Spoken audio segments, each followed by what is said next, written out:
Joan, is it hard for you losing your memory? Losing my memory? Where did I lose my memory? You're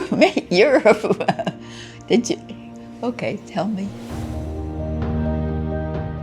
We came to interview you today. How do you feel about that? I don't mind at all if you want to do that. How old are you? Oh, many more years. Than me? Or than you were before? What was your husband's name? I should know by now. I let me see. Mom, Dad's name, you always called him Gil. Daddy, his name was Gilles Lusignan, but you always called him Gil because you guys always spoke in English. Yeah, that's right. Yeah, that's true.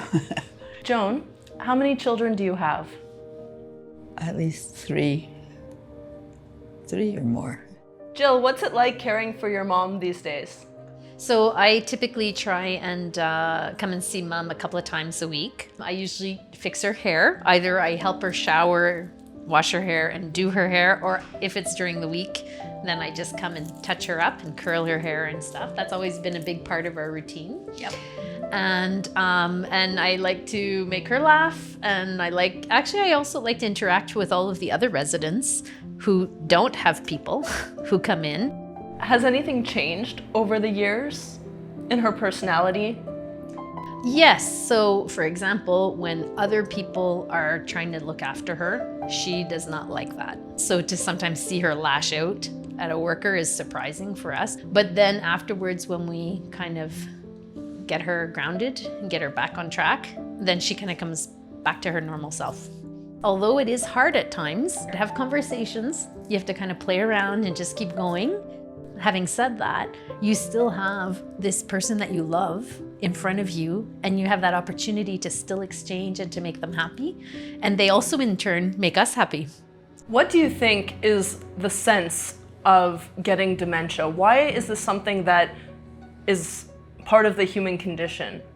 I mean, it's a bit of a mystery. I think nobody wants to have dementia, right? Everybody wants to have I'd say full cognitive senses right till the end. But what can I say? That's part of letting go. Do you think there's some value, including for younger people, in learning about surrendering that sense of control throughout life? I think there's huge value in learning because you don't control everything.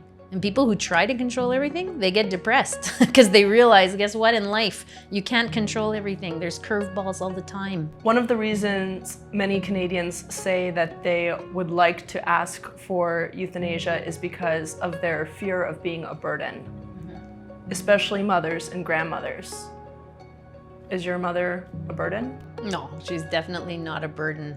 Seriously. Do you think that how your mother raised you contributes to how you and your siblings take care of her? Absolutely. Okay, we had a loving mom, and we all want to love her to the end. And I would say also I joke around with my own kids all the time. I'm like, okay guys, I want to look good when I'm 90, so you're gonna come in, help me clean, you're gonna do my hair and my nails and whatever. You look very elegant today. Oh, do I? Well, thank you, dear God. I hope you helped all of them because they also... Because everyone could use some help looking as good as she does. So, if your mother is not a burden, what is she for you? She's a gift. She's not a burden, she's a gift. And she's a gift right up until she gets, when it's time for her to go to heaven and see my dad and dance a good jig up there. Joan, who's this? She's my child. Are you still yourself, like you've always been? Well, I think I have been. Is life always good? Yes, I would say life is very good. And then the question is, how do we keep on going?